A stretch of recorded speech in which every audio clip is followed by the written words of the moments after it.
ঢাকার বুকে দাঁড়িয়ে আছে জাতীয় স্টেডিয়াম, যেন এক বিশাল সবুজ মঞ্চ।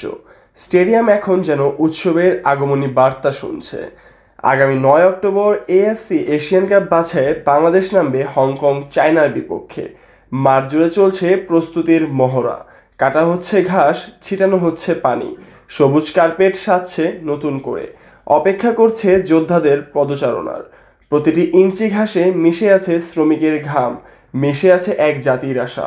গ্যালারিও জেগে উঠছে ধীরে ধীরে। সেখানে জড়ো হবে হাজারো দর্শক।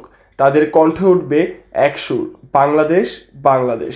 সেই সুরই হবে ফুটবলারদের শক্তি, সেই ঢেউই ভেসে উঠবে লড়াইয়ের আবেগ। জাতীয় স্টেডিয়াম এখন সাজসজ্জায় এক উৎসবের আসর।